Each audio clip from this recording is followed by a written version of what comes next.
नमस्कार. 9:30च्या बातमीपत्रात मी विनायक घोडे आपलं स्वागत करतो. सुरुवातीला एक नजर ठळक बातम्यांवर. वस्तू आणि सेवा कर विधेयक संमत होण्याच्या दृष्टीनं संसदेचं हिवाळी अधिवेशन लवकर घेण्याचं व्यंकय्या नायडू यांचं सूतोवाच.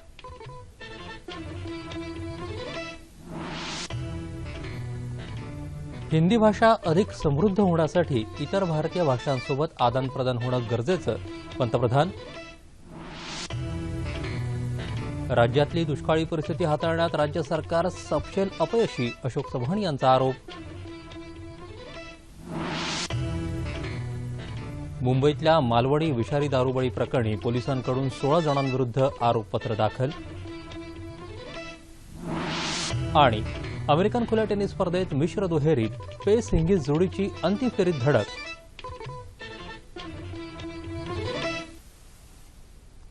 नमस्कार. आता बातम्या विस्तारानं पाहूयात. वस्तू आणि सेवा करासारख्या महत्त्वपूर्ण विधेयकांना संसदेत संमत होण्यासाठी लागणाऱ्या विलंबाला सर्वस्वी काँग्रेस पक्ष जबाबदार आहे, अशी टीका पंतप्रधान नरेंद्र मोदी यांनी केली आहे. ते आज भोपाळ इथं भाजपा कार्यकर्त्यांच्या मेळाव्यात बोलत होते. संसदेचं पावसाळी अधिवेशन कामकाजाशिवाय वाया गेलं, त्यामुळे वस्तू आणि सेवा कर विधेयक मंजूर करून घेण्याकरता विशेष अधिवेशन बोलवण्याचा केंद्र सरकारचा विचार होता. मात्र काँग्रेसनं त्यालाही पाठिंबा दिला नाही, असं मोदी म्हणाले. संसदेचं कामकाज सुरळीत चालावं अशी काँग्रेस वगळता इतर सर्व पक्षांची इच्छा असल्याचंही त्यांनी सांगितलं. वस्तू आणि सेवा करासह महत्त्वाची विधेयकं संमत होण्याच्या दृष्टीनं संसदेचं हिवाळी अधिवेशन यंदा नेहमीपेक्षा लवकर घेण्याचं सूतोवाच संसदीय कार्यमंत्री व्यंकय्या नायडू यांनी केलं आहे. वस्तू आणि सेवा कर विधेयकाची येत्या एप्रिलपासून अंमलबजावणी करण्याचा सरकारचा प्रयत्न आहे. मात्र त्यापूर्वी हे विधेयक संसदेत मंजूर होणं गरजेचं असून त्यासाठी सर्वसाधारणपणे नोव्हेंबरच्या तिसऱ्या आठवड्यात सुरू होणारं संसदेचं हिवाळी अधिवेशन लवकर घेण्याची तयारी सरकारनं दर्शवली आहे. संसदेच्या पावसाळी अधिवेशनाची मुदत वाढवता आली नसल्याबद्दल त्यांनी निराशा व्यक्त केली. मात्र याबाबत आपण अद्याप आशा सोडली नसल्याचं ते म्हणाले. काँग्रेसनं नकारात्मक राजकारण टाळावं असा सल्ला त्यांनी काँग्रेसला दिला. येत्या काळात डिजिटल युगात इंग्रजी आणि चिनी भाषेबरोबरच हिंदीचाही प्रभाव वाढेल, असं पंतप्रधान नरेंद्र मोदी यांनी आज 10व्या जागतिक हिंदी परिषदेचं भोपाळ इथं उद्घाटन करताना सांगितलं. हिंदी भाषा अधिक समृद्ध व्हावी ही आपल्या सर्वांचीच जबाबदारी आहे. हिंदी आणि इतर भारतीय भाषांची एकत्रित कार्यशाळा घेऊन त्यामध्ये शब्दांचं आदानप्रदान व्हावं, अशी सूचना त्यांनी केली. आपली संस्कृती म्हणजे ज्ञानाचं भांडार आहे. पुढच्या पिढीनं या वारशाचं जतन करण्याची गरज त्यांनी व्यक्त केली. 3 पुस्तिका आणि टपाल तिकिटाचंही पंतप्रधानांनी प्रकाशन केलं. परराष्ट्र व्यवहार मंत्रालयानं आयोजित केलेल्या या 3 दिवसीय परिषदेत 40 देशातले 2000 भाषातज्ञ आणि विद्वान उपस्थित आहेत. सुमारे 32 वर्षांनंतर भारतात ही परिषद होत आहे. मुख्यमंत्री देवेंद्र फडणवीस यांनी आज जपानच्या कोयासान विद्यापीठात भारतरत्न डॉ. बाबासाहेब आंबेडकर यांच्या पुतळ्याचं अनावरण केलं.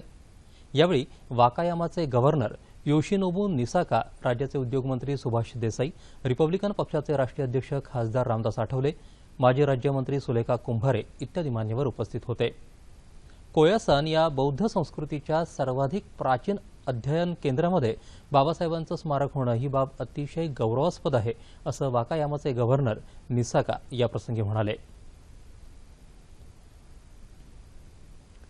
गेल्या 2 दिवसांपासून मराठवाड्यात पाऊस झाला असला तरी त्यामुळे दुष्काळाची तीव्रता कमी होणार नसून सरकारनं तत्काळ रब्बीच्या पेरणीसाठी मोफत बियाणं उपलब्ध करावं आणि संपूर्ण कर्जमाफी द्यावी, या मागणीचा विधानसभेचे विरोधी पक्षनेते राधाकृष्ण विखे पाटील यांनी पुनरुच्चार केला. परभणी जिल्ह्यातल्या दुष्काळी भागाची पाहणी केल्यानंतर आयोजित पत्रकार परिषदेत ते आज बोलत होते. राज्यातली दुष्काळी परिस्थिती हाताळण्यात राज्य सरकार अपयशी ठरलं असून सरकारची मानसिकता शेतकरी विरोधी असल्याचा आरोप काँग्रेसचे प्रदेशाध्यक्ष अशोक चव्हाण यांनी केला आहे.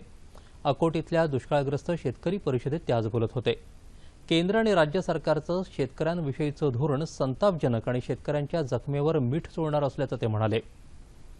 नैसर्गिक संकटानं उद्ध्वस्त झालेल्या राज्यातल्या शेतकऱ्याला केंद्र आणि राज्य सरकारनं भरीव मदत दिली नाही, असा आरोप त्यांनी यावेळी केला. राज्य सरकारनं जाहीर केलेल्या जलयुक्त शिवार योजनेत मोठ्या प्रमाणात आर्थिक गैरव्यवहार झाले असून यात सहभागी असणाऱ्या अधिकाऱ्यांविरुद्ध फौजदारी गुन्हा नोंदवावा, अशी मागणी काँग्रेसचे प्रवक्ते सचिन सावंत यांनी केली आहे. मुंबईत आयोजित पत्रकार परिषदेत ते आज बोलत होते. राज्यात दुष्काळासारखी भीषण परिस्थिती असतानाही सरकार ठोस उपाययोजना करत नाहीये. सत्तारूढ सरकारच्या या उदासीनतेचा निषेध करण्यासाठी 14 ते 16 सप्टेंबर दरम्यान मराठवाडा आणि उत्तर महाराष्ट्रातल्या 13 जिल्ह्यांमध्ये जेलभरो आंदोलन करणार असल्याची घोषणा आज राष्ट्रवादीचे प्रदेशाध्यक्ष सुनील तटकरे यांनी केली. मुंबईत आयोजित पत्रकार परिषदेत ते आज बोलत होते. गणपती उत्सव तोंडावरती आलेला असतानाही राष्ट्रीय महामार्गावरील रस्ते दुरुस्त केलेले नाहीत. याकरता पेण इथल्या वडखळ नाक्यावर प्रातिनिधिक स्वरूपाचा रास्ता रोको करणार असल्याचंही त्यांनी यावेळी सांगितलं. पुणे जिल्ह्यातल्या मुळशी धरणातलं पाणी शेतकऱ्यांसाठी सोडावं अशी मागणी खासदार विजयसिंह मोहिते पाटील यांनी केली आहे. पंढरपूर इथं आयोजित पत्रकार परिषदेत ते आज बोलत होते. मुळशी धरणात सध्या 12.5 टीएमसी पाणीसाठा आहे. या धरणाच्या पाण्यावरच वीज निर्मिती केली जाते. राज्यात सध्या पाणी टंचाई निर्माण झाल्यानं या धरणातलं पाणी शेतकऱ्यांसाठी सोडावं आणि वीज इतर राज्यातून घ्यावी. जिल्ह्यात चारा छावण्या आणि पिण्याच्या पाण्याचे टँकर्स सुरू करावेत. तसंच बंद पडलेल्या पाणीपुरवठा योजनाही सुरू कराव्यात अशी मागणी सरकारकडे केल्याचं मोहिते पाटील यांनी यावेळी सांगितलं. मालवणी विषारी दारूबळी प्रकरणी मुंबई पोलिसांनी आज किला कोर्टामध्ये अतिरिक्त मुख्य महानगर दंडाधिकाऱ्यांसमोर 16 जणांविरुद्ध आरोपपत्र दाखल केलं. 13,760 पानांच्या या आरोपपत्रात 14 आरोपी आणि 2 फरार आरोपींचा समावेश आहे. जूनमध्ये मुंबईत मालवणी इथं विषारी दारू प्यायल्यानं 106 जण मृत्युमुखी पडले होते.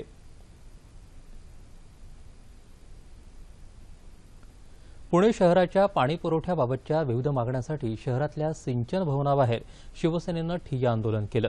खडकवासला धरणाच्या सुरक्षा भिंतीला धोका निर्माण झालाय, परंतु अनेकदा पाठपुरावा करूनही जलसंपदा विभागाच्या अधिकाऱ्यांनी याकडे दुर्लक्ष केले अशी तक्रार आंदोलनकाऱ्यांनी केली.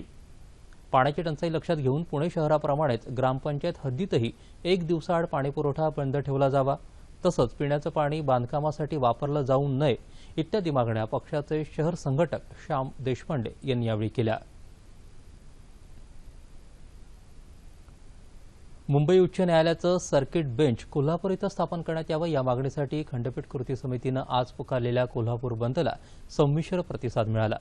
महापालिकेची आजची सभाही तहकूब करण्यात आली. मुंबई उच्च न्यायालयाचे तत्कालीन मुख्य न्यायमूर्ती मोहित शाह यांनी या संदर्भात खंडपीठ कृती समितीच्या शिष्टमंडळाशी चर्चा करून आपण निवृत्त होण्यापूर्वी निर्णय घेतला जाईल असं सांगितलं होतं. मात्र याबाबत काही कार्यवाही न झाल्यानं आजचा बंद पुकारण्यात आला. विविध राजकीय पक्षांचे नेते यात सहभागी झाले होते. कोल्हापूरसह सांगली, सातारा, रत्नागिरी, सिंधुदुर्ग आणि सोलापूर या 6 जिल्ह्यांमधल्या न्यायालयीन कामकाजावर आजपासून 3 दिवस बहिष्कार टाकण्याचा निर्णयही वकिलांनी घेतला आहे. आजच्या जागतिक आत्महत्या प्रतिबंध दिनानिमित्त मुंबई विद्यापीठात एका कार्यक्रमाचं आयोजन केलं होतं. सिस्टर लिव्हिंग वर्क्स या सामाजिक संस्थेनं आयोजित केलेल्या या कार्यक्रमात नैराश्य आणि आत्महत्या या समस्येबाबत चर्चा झाली.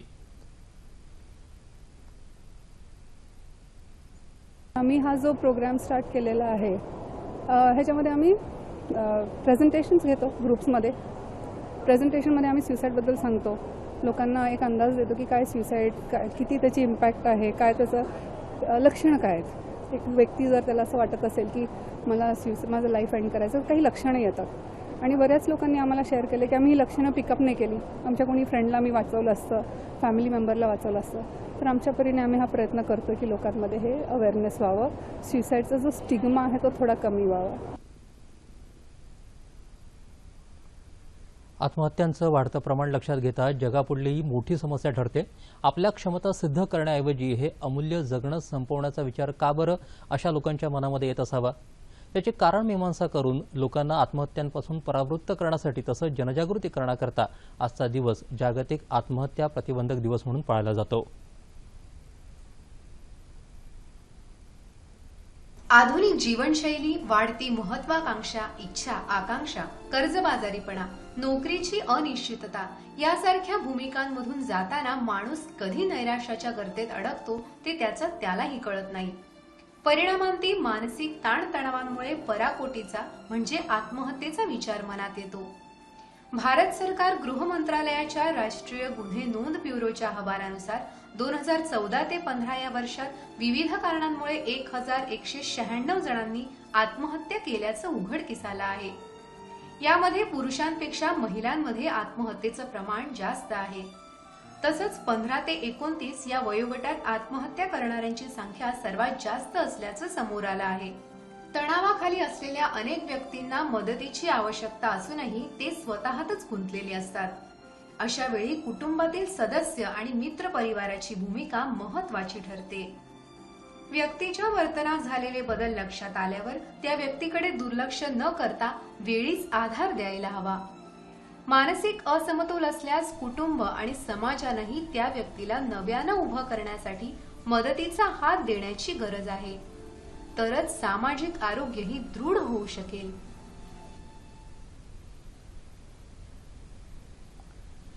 आज जागतिक आत्महत्या प्रतिबंधक दिवस. भारत सरकारच्या गृह मंत्रालयाच्या राष्ट्रीय गुन्हे नोंद ब्युरोच्या अहवालात 2014-15 या वर्षात विविध कारणांमुळे 1196 जणांनी आत्महत्या केल्याची बाब उघडकीला आली आहे. नैराश्य तसंच मानसिक असंतुलन असणाऱ्या व्यक्तींचं समुपदेशन करण्याचं काम गेल्या 4 वर्षांपासून करणारे सामाजिक कार्यकर्ते संदीप नेमळेकर आज आपल्या स्टुडिओत आले आहेत. सर नमस्कार. 9:30च्या बातमीपत्रात आपलं स्वागत. नमस्कार. एवढं अमूल्य जगणं आहे सर आपलं, आणि लोक असा विचार का बरं करत असेल की हे जगणं संपवावं. आज प्रतिबंधक दिवस आहेच जागतिक आत्महत्या विरोधी. तर आत्महत्या आणि नैराश्य याचा संबंध कसा आहे आणि याला कसं काय आपण रोखू शकतो? जर आपण आत्महत्येचा विचार केला तर नैराश्य हे त्याचं कारण आहे. आत्महत्या ही त्याची दृश्यमान झालेली गोष्ट आहे किंवा बाब आहे असं आपल्याला म्हणता येईल. तर नैराश्य हे त्याचं कारण आहे. आणि नैराश्याच्याही आधी आपण जाऊन विचार केला तर त्याची उदासी किंवा खिन्नता जी व्यक्तीला आलेली असते ते त्याचं आणखीन एक कारण आहे. आणि मग उदासी, नैराश्य असे टप्पे गाठत गाठत मग मनुष्य आत्महत्येकडे वळतो. आणि अशा हा अगदी काळोखा प्रवास आहे असं मला म्हणावं असं वाटतं. थोडं आपण विस्तृत करून सर कसं सांगता येईल की आत्महत्याचे विचार लोकांच्या मनामध्ये बळवण्याची काय कारणं असतील आणि ती प्रक्रिया कशी असेल? आत्महत्येचे विचार लोकांच्या मनामध्ये येण्यासाठी अगदी सर्वसामान्य व्यक्तीच्या मनामध्ये पण येऊ शकतात. प्रत्येक वेळेला मानसिक आजार असला पाहिजे असे काही गरज नाही. कोणाच्या आपल्या जीवलगांमुळे झालेला मृत्यूशोक असेल किंवा एखाद्या नातेसंबंधात आलेला ताणतणाव असेल किंवा समाजापासून आपण वेगळं पडलोय किंवा सेवानिवृत्ती झाली, आपल्या उत्पन्नाचं साधन नाही किंवा आता वेळ घालवायला विशिष्ट कार्य नाही किंवा रजोनिवृत्तीसारखा स्त्रियांमध्ये असणारा भाग आहे. अशा प्रकारे कुठल्याही गोष्टीमुळे उदासी येऊ शकते.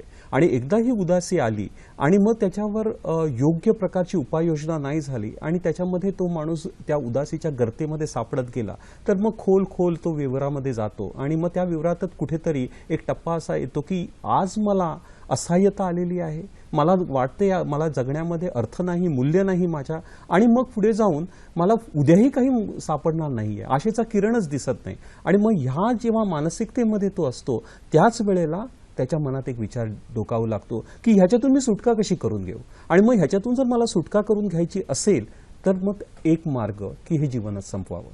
आणि अशी जी मनोधारणा आहे त्या मनोधारणेतून मग ह्या घटना घडतायत. आणि ह्या घटनांचं प्रमाण मला वाटतं खूपच वाढलेलं आहे. आपण जागतिक स्तराचा उल्लेख केला आणि जागतिक स्तरावर जवळजवळ दरवर्षी 10 लाख आत्महत्या घडत आहेत. आपण भारताचा विचार केला तर भारतामध्ये जवळजवळ 1,35,000 ते 1,000 आत्महत्या घडत आहेत. म्हणजे आपण हा कार्यक्रम समजा अर्ध्या तासाचा होतोय असं धरा, बातम्याचा कार्यक्रम, तर बातम्याच्या अर्ध्या तासाच्या कार्यक्रमामध्ये 7 ते 8 आत्महत्या झालेल्या असणार आहेत. तर इतकं भीषण परिस्थिती आहे. पण कुठेतरी आपल्याकडे प्रसारमाध्यमांमधून किंवा इतरत्र याचा तितका प्रसार आणि प्रचार होताना दिसत नाहीये. तुम्ही म्हणलात की तो माणूस एकटा पडत जातो. हो. पण जेव्हा तो सर पडत असेल एकटा तेव्हा त्याच्या कुटुंबियांना, आसपासच्या माणसांना लक्षात तर येत असेल, हो. ते संकेत मिळत असतील. तर अशा वेळी आपल्या सोबतच्या माणसांनी काय काळजी घ्यायला पाहिजे? एक म्हणजे बऱ्याचदा जेव्हा माणूस एकटा पडत असतो तेव्हा त्याची चिन्ह काही दिसत असतात आणि ती चिन्ह त्या व्यक्तीने पाहणं फार गरजेचं असतं. चिन्ह कशी असतात की तो माणूस सांगतो की मला थकल्यासारखं वाटतंय, क्षीण वाटतोय, किंवा तो दुःखी दिसू लागतो, तो चिडचिडा झालेला असतो, किंवा त्याच्यामध्ये निद्रानाशासारखा समस्या त्याची भेडसावत असते, किंवा तो खूप झोपून तरी राहत असतो. कधी कधी खूप खातो तर कधी खात नाही. म्हणजे थोडक्यात त्याचं जे जीवन नेटकेपणाने चाललेलं असतं ना त्याच्यात कुठेतरी विस्कळीतपणा येऊ लागतो. आणि हा जेव्हा विस्कळीतपणा येतोय तेव्हा बघण्याची गरज आहे. त्याच्या वेगवेगळ्या गोष्टींची क्षमतांची हानी सुरू होते या काळामध्ये. त्या क्षमतांची हानी म्हणजे तो एकाग्र होऊ शकत नाही. मग हे पण एक आपल्याला जाणवणारी खूण आहे की बाबा तो त्या दिशेने चाललाय का, किंवा त्याला तपशील लक्षात राहत नाही, काही गोष्टी विसरायला लागतो तो. पण ही एक गोष्ट आपल्याला जाणवते की अशा प्रकारच्या तो काय करतो की आपल्या रंगरूपाकडे दुर्लक्ष करू लागतो. एरवी त्याला बाहेर जायचं असेल तर तो तयारी करून जाईल, पण अशा वेळी तो जाणार नाही. रस संपत जातो. सहज रस समज. पूर्वी त्याला ज्या गोष्टीत आनंद वाटायचा, एखाद्याला खेळण्यामध्ये आनंद वाटत असेल, एखाद्याला एखाद्या कलेमध्ये आनंद वाटेल, त्याच्यात तो रस घ्यायचा बंद होतो. तर ह्या ज्या छोट्या छोट्या गोष्टी आहेत त्याच्यातून हे आपण निरीक्षण करायची गरज आहे, आणि ही आजूबाजूच्या लोकांची गरज आहे. कारण त्याला कळणार नाही, तो त्या वादळात सापडलाय, त्या भोवऱ्यामध्ये तो सापडलाय, त्याची नाव बुडते. पण बाकीच्या लोकांची स्थिती चांगली आहे तर त्यांनी हे पाहण्याची गरज आहे असं मला वाटतं इथे. आणि एक गोष्ट नक्कीच आहे की जेव्हा तो अशा रीतीने एक एक पायरी ओलांडत त्या विवराच्या तळाशी जाऊ लागतो, त्यावेळेला तो मात्र कुठेतरी एक क्षण येतो की त्याला वाटतं आता आपल्या आयुष्यातलं मूल्यच संपलं, व्हॅल्यू नाही, माझ्या जीवनाला किंमतच नाही, अर्थ नाही या जीवनाला, असं जेव्हा वाटू लागतं त्यावेळेला जेव्हा आत्महत्येचा तो विचार करतो त्याच वेळेला तो इशाराही देत असतो. लोकांना कुठेतरी सांगायला प्रयत्न करतो की मी जीवन संपवायचा विचार करतो. पण तो वेगवेगळ्या प्रकारे सांगेल ती गोष्ट. तो कधीतरी सांगेल की काय अर्थ राहिला नाही, तर कधीतरी बोलेल की मला शेवट दिसतोय, असं काहीतरी बोलेल. पण त्या असंबद्ध बोलण्यामधून पण तो इशारा देत असतो. पण इशारा ओळखायला आजूबाजूची माणसं बऱ्याचदा कमी पडतात, आणि त्याच्यातून मग त्याला योग्य मार्गावर की समुपदेशन म्हणा किंवा त्याला एखाद्या हेल्पलाईनचा आश्रय द्यायचं म्हणा, हे काही होतच नाही. आणि बऱ्याचशा घटना याच्यातून हाच झाल्या. धागा पकडून सर हा प्रश्न विचारायचा आहे की जसं आपल्याला शरीर स्वच्छ करायचं, आपण आंघोळ करतो, हो. इतर कुठलेही विविध उपाय आहेत, हो. तसं मन जर स्वच्छ करायचं असेल, त्याचा निचरा करायचा असेल तर काय करायला हवं? तशी यंत्रणा आहे का आपल्याकडे तेवढी सक्षम? मन स्वच्छ करायसाठी नक्कीच यंत्रणा आहे. नक्कीच यंत्रणा म्हणजे निसर्गाने तुम्हाला ती यंत्रणा दिलेली आहे. बघा, तुमच्या डोक्यात जर अनेक विचारांचं काहूर माजलं असेल किंवा डोक्यामध्ये अनेक गोंधळ तयार झालेले असतील, तर त्यावेळेला गरज ह्याची आहे की ते विचार बाहेर आले पाहिजेत. किंवा तुमच्या मनात भावनांचा कोंडमारा होतोय किंवा पश्चातापाने तुम्ही दग्ध झालात, तर तो बाहेर आला पाहिजे. आणि बाहेर येण्यासाठी आपल्याला निसर्गाने तोंड दिलंय, बोलण्याची शक्ती दिली आहे, तर ते व्यक्त झालं पाहिजे. आणि बाहेर जर आलं नाही तर ते आत साठून राहतं. जसं नाल्याचं पाणी आहे, ते साठून राहिलं तर त्याला दुर्गंधी येणार, तर ते तिथे कुजणं होणार. तर हे जर होऊ नये तर ते बाहेर आलं पाहिजे, आणि तोंडावरती ते बाहेर आलं पाहिजे, बोललं पाहिजे, आणि मन मोकळं केलं पाहिजे. आणि मन मोकळं करण्याची अत्यंत गरज असते या व्यक्तीला. आणि पण बऱ्याचदा आपली सामाजिक परिस्थिती ते मन मोकळं करू देऊ नाही. आपल्याकडे एक सामाजिक मानदंड आहेत, कोणी काय बोलावे, कोणी काय बोलावे. वडिलांना जर समजा काही प्रॉब्लेम्स असतील तर ते काही गोष्टी मित्रांकडे बोलू शकतात, पण आपल्या मुलाकडे नाही बोलू शकणार. म्हणजे बोलायला हवं पण कान नाही. कोणासाठी? सो इथे मदतीच्या हातापेक्षा मी म्हणेन मदतीचा कान हवाय, ऐकणारा कान हवाय आपल्याला. पण तो कान नाहीये आपल्या समाजात. कुठेतरी प्रत्येक जण एका घाईत आहे. आणि सर अशी यंत्रणा आहे आपल्याकडे? हो, बऱ्याचशा आपल्याकडे हेल्पलाईन्स आहेत. आता मी ज्या हेल्पलाईनसाठी काम करतो ती समॅरिटन्स मुंबई हेल्पलाईन ही अशा प्रकारची आहे की तिथे तुम्ही फोन करून तुम्हाला जे काही व्यथा आहे, मनाच्या व्यथा आहेत, त्या तुम्ही व्यक्त करू शकता. त्याचा नंबर सुद्धा आम्ही तुम्हाला दिलेला आहे, 65 65 3267 किंवा 64 64 3267. या नंबरवर तुम्ही 3 ते 9 या वेळामध्ये फोन करू शकता. आणि तिथे जे स्वयंसेवक आहेत त्यांना अशा प्रकारे प्रशिक्षित केलंय की ते तुमचं म्हणणं ऐकून अशा प्रकारे घेतील की तुमच्या मनातल्या विचारांचा पूर्णपणे निचरा होईल. बरोबर. आणि हे जे प्रशिक्षण आहे ते नेहमी जे आपण ऐकतो त्याच्यापेक्षा फार वेगळं असतं. नेहमीच्या ऐकण्यामध्ये कसं आहे की जेव्हा एखादी व्यक्ती त्याच्या प्रश्नाबद्दल सांगते तर आपण त्याला लगेच सांगू लागतो की बाबा रे तुझं हे चुकतंय. न्यायाधीश बनतो आपण, कारण कोणतरी विचारायला आला ना, तर मग आपल्याला फार अभिमान वाटतो की मला आता न्यायाधीशाची जागा मिळाली आहे, आणि मी त्याच्यातले चुका काढू लागतो, टीका करतो त्याच्यावर. त्याचं बोलणं समजून आणि उमजून घेत नाही. बऱ्याचदा तर आपलं लक्ष नसतं. आपल्या शहरांमध्ये आणि इतर ठिकाणी तुम्ही पाहिलं असेल की एक माणूस बोलतोय आणि दुसरा आपला मोबाईल फोनवर काहीतरी करतोय किंवा सांगतो अरे बाबा बोल लवकर, मला जायचंय कुठेतरी. त्याला तो वेळ देणं, धीमेपणाने त्याचं ऐकणं, ह्या गोष्टीच होत नाहीये. म्हणजे कुठेतरी लक्ष मिळणं हेच गोष्ट सर्वात महाग झाली आहे आजकाल, असं झालेलं आहे.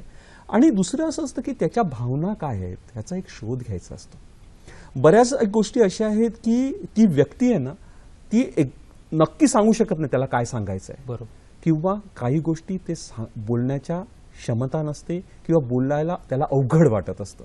त्या गोष्टी न बोलताही आपण समजून घेऊ शकतोय का, हा एक प्रश्न असतो. आणि अशा प्रकारे ऐकणं, आणि हे ऐकता ऐकता तो आत्महत्येच्या दिशेने किती गेलाय, फक्त त्याच्या मनात विचार आहे आत्महत्येचा की योजना आहे का, योजनेबरोबर कृती आणि साधन सामुग्री पण त्यांनी जमा केलेली आहे, ह्याचा एक अंदाज घ्यायचा असतो. बरोबर. आणि या दृष्टीने आपण प्रशिक्षित नसतो. म्हणून अशा संस्था, समॅरिटन्स मुंबईच्या संस्थेसारख्या संस्थांची गरज आहे आणि ते व्यापक पद्धतीने कार्य झालं पाहिजे.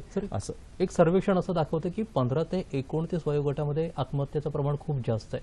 त्याचं कारण काय असेल आणि हे रोखण्यासाठी काय करता येईल आपल्याला? तुमचं म्हणणं अत्यंत बरोबर आहे. 15 ते 29 या वयोगटामध्ये जवळजवळ 34% आत्महत्या होत आहेत. आणि आपण 44 पर्यंत गेलो तर आणखी 34%, म्हणजे वयाच्या 44% एकूण आत्महत्येच्या संख्येच्या 68% आत्महत्या ह्या 44 वयाच्या आधी होत्या. म्हणजे तुम्ही उमेदीचा काळ म्हणा किंवा ज्या काळात तुम्ही समाजाला काही देऊ शकता किंवा आपल्या फॅमिलीला काही देऊ शकता, त्या काळामध्येच आत्महत्या होत आहेत. म्हणजे एकतर कुटुंबासाठी उमेदीची मुलं ते हरवत आहेत की मुली जे काय असतील ते, किंवा पालक हरवत आहेत. तर हा एक भीषण परिस्थिती आहे. आणि असं दिसतंय की तरुण वयामध्ये आत्महत्येचं प्रमाण खूप जास्त आहे. कुठेतरी जीवनाला आलेला वेग, इतरांच्या अपेक्षांचं आपल्यावर असलेलं ओझं, अशा अनेक परिस्थिती आहे. इंटरनेटचं पूर्ण जास्त प्रेशर आहे. आजकाल कसं झालंय माहितीये की लोक कार्यालयातून घरी येऊन आराम नाही करू शकत. तुम्ही 24 तास बांधलेले आहात, कारण इंटरनेट चालू आहे. तुमचा साहेब तुम्हाला रात्री सुद्धा मेल पाठवतो आणि तुम्हाला रात्री सुद्धा उत्तर द्यायचं, किंवा कोणतेही व्हॉट्सअपवर तुम्हाला काहीतरी पाठवतो आणि तुम्हाला रिप्लाय करायचं. मग कुठेतरी हे आपण जे ऑनलाईन असणं, ह्याचं फार कौतुक करतात लोक, सांगतात की मी ऑनलाईन असतो नेहमी, पण ह्या ऑनलाईन कुठल्या लाईनवर आहात तुम्ही असं विचारायला पाहिजे. आता अशी वेळ आलेली आहे. आता एक अतिशय महत्त्वाचा प्रश्न की सगळ्यांसाठी निरोगी मानसिकता राखण्यासाठी आपण सगळ्यांनीच काय काळजी घ्यायला पाहिजे की अशा विचारांकडे आपण जाऊच नाही? निरोगी मानसिकता राखण्यासाठी एक म्हणजे तुम्ही जेवढं मानसिक काम करताय तेवढंच शारीरिक काम करण्याची तुम्ही गरज आहे, शारीरिक क्रिया करण्याची गरज आहे. आणि तुमचं मन आणि शरीर यांचं संतुलन राहील तेवढं तुमचं आरोग्य चांगलं राहील. त्याचबरोबर तुमच्या मनात असलेले भावभावना ह्याचा कोंडमारा होऊ देऊ नका, व्यक्त होऊ द्या. आणि आमच्यासारख्या हेल्पलाईन्स आहेत तुम्हाला मदत करायला. आमचे कान सदैव तुमच्यासाठी उघडे आहेत. बरं, तुम्हाला इथे फोन करताना निनावीपणे फोन करू शकता तुम्ही. तुमचं नाव सांगायची गरज नाही, कारण बऱ्याचदा लोकांना भीती असते की माझं नाव सांगितलं तर मोफत आहे, तुम्ही कधी हे करू शकता. रोज दुपारी 3 ते 9 मध्ये करू शकता. आणि हे करताना तुम्ही नाव सांगायची, तुमचा पत्ता सांगायची काही गरज नाही, कारण बऱ्याचदा लोकांना भीती असते ती ब्लॅकमेल होण्याची किंवा इतर काही. तर अशा प्रकारे पूर्णपणे तुम्हाला सुरक्षितता देऊन फोन लाईन्स प्रोव्हाइड केलेल्या आहेत. तर मला वाटतं अधिकाधिक जनतेने याचा वापर करावा आणि या कार्यामध्ये पण अधिकाधिक स्वयंसेवकांनी भाग घ्यावा, त्याची गरज आहे. कारण केवळ एक संस्था काम नाही करू शकत, पण तुम्ही आणि मी किंवा तुम्ही आणि सर्व लोक मिळून, आपण सर्व मिळून हे कार्य करू शकतो, वेळ देऊ शकू, जरूर देऊ शकू. तर आपण इथे आलात आणि अतिशय महत्त्वाची माहिती दिलीत. तुम्ही म्हटलं तसं सगळ्यांनी अभिव्यक्त होऊन अतिशय मोकळं आणि निरभ्र असं आपलं मन करू शकतो आणि असे विचारच येऊ नयेत आणि आपल्या क्षमता सिद्ध कराव्यात. हे आपण बघूयात. आपण इथे आलात आणि आम्हाला मोलाची माहिती दिली. धन्यवाद. नमस्कार. आता वळूयात पुढील बातम्यांकडे. निर्यातक्षम द्राक्ष उत्पादनात भारत आघाडीवर असून युरोप खंडात या मालाला मोठी मागणी, अशी माहिती द्राक्ष बागायतदार संघाचे राज्य अध्यक्ष सुभाष आर्वे यांनी दिली आहे. सांगली इथं द्राक्ष उत्पादक शेतकऱ्यांच्या मेळाव्यात ते आज बोलत होते. युरोपमध्ये जास्तीत जास्त टेबल द्राक्ष ही पोचू लागलेली आहेत आणि त्याच्यामध्ये नो रिजेक्शन ज्याला म्हणतो की रेसिड्यू आहे म्हणून द्राक्ष परत आलेत, हा गेले 3 वर्षात एकही प्रकार घडलेला नाही. आणि इतक्या लॅब आपल्या चांगल्या प्रकारे काम करतात आणि शेतकरी त्या दिशेनं प्रयत्न करतात, ज्याच्यामुळं त्याची द्राक्षे रेसिड्यू फ्री ही जगातल्या कुठल्याही मार्केटमध्ये आज विक्री चालू झालेली आहे, विक्री केली जाते चांगल्या किमतीमध्ये. द्राक्षावरचे रोग, त्यांचं नियंत्रण, खत आणि पाण्याचं व्यवस्थापन, संजीवकांचा वापर या विषयावर राष्ट्रीय द्राक्ष संशोधन केंद्राच्या तज्ज्ञांनी शेतकऱ्यांना मार्गदर्शन केलं. FTII-मधल्या आंदोलक विद्यार्थ्यांपैकी 3 जणांनी आजपासून पुण्यात बेमुदत उपोषणाला सुरुवात केली. या पार्श्वभूमीवर त्यांना पाठिंबा दर्शवण्यासाठी चित्रपट सृष्टीतल्या मान्यवरांनी आज मुंबईत पत्रकार परिषदेचं आयोजन केलं होतं. अरुणा राजे पाटील, अरुण खोपकर, अमिताभ चक्रवर्ती, संगीता मुखर्जी इत्यादी कलाकार यावेळी उपस्थित होते. विद्यार्थ्यांच्या मागण्या योग्य असून सरकार त्या मान्य करायला विलंब का लावतंय असा सवाल त्यांनी केला. FTIIला स्वायत्त दर्जा द्यावा अशी मागणी त्यांनी यावेळी केली. रायगड जिल्ह्यातल्या महाड इथं 10 सप्टेंबर 1942 रोजी शेतकरी मोर्चा दरम्यान 5 जणांनी हौतात्म्य पत्करलं होतं. या स्मृतींच्या 73व्या वर्धापन दिनानिमित्त आज महाड इथं विविध कार्यक्रम आयोजित केले होते. शालेय विद्यार्थ्यांनी आज प्रभात फेऱ्या काढून हुतात्मा अमर रहे असा नारा दिला. 1942 मोर्चाचं नेतृत्व केलेल्या क्रांतिसिंह नानासाहेब पुरोहित यांचं यथोचित स्मारक महाड इथंच उभारणार असा निर्धार आमदार भारत गोगावले यांनी यावेळी व्यक्त केला. अमेरिकन खुल्या टेनिस स्पर्धेत महिलांच्या दुहेरीत भारताची सानिया मिर्झा आणि मार्टिना हिंगीज जोडीनं अंतिम फेरीत प्रवेश केलाय. उपांत्य फेरीत सानिया आणि हिंगीज जोडीनं सारा इराणी आणि फ्लॅविया पेनेट्टा या इटालियन जोडीचा 6-4, 6-1 अशा सरळ सेटमध्ये पराभव केला. मिश्र दुहेरीमध्ये लिएंडर पेस आणि मार्टिना हिंगीज या जोडीनं रोहन बोपन्ना आणि युंग जँग चँग या जोडीवर 6-2, 7-5 न मात करून अंतिम फेरीत प्रवेश मिळवलाय. तर पुरुषांच्या दुहेरीत भारताचा रोहन बोपन्ना आणि रोमानियाचा फ्लॉरिन मार्झियोची जोडी उपांत्यपूर्व फेरीमध्ये पराभूत झाली.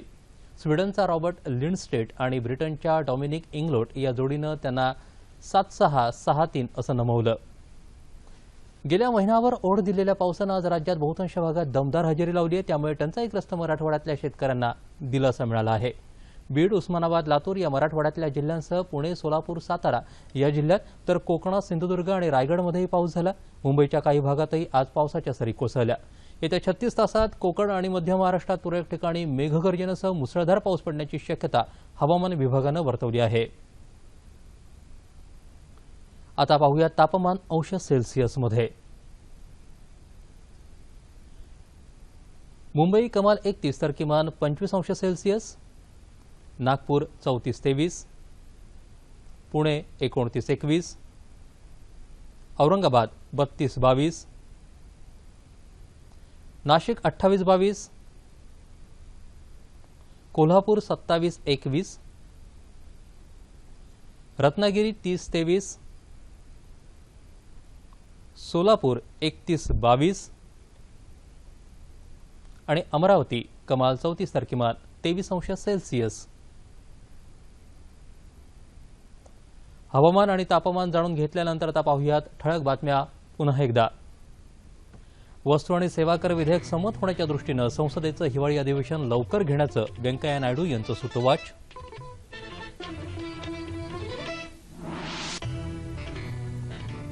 हिंदी भाषा अधिक समृद्ध होण्यासाठी इतर भारतीय भाषांसोबत आदानप्रदान होणं गरजेचं, पंतप्रधान. राज्यातली दुष्काळी परिस्थिती हाताळण्यात राज्य सरकार सपशेल अपयशी, अशोक चव्हाण यांचा आरोप. मुंबईतल्या मालवणी विषारी दारूबळी प्रकरणी पोलिसांकडून 16 जणांविरुद्ध आरोपपत्र दाखल. आणि अमेरिकन खुल्या टेनिस स्पर्धेत मिश्र दुहेरीत पेस हिंगीज जोडीची अंतिम फेरीत धडक.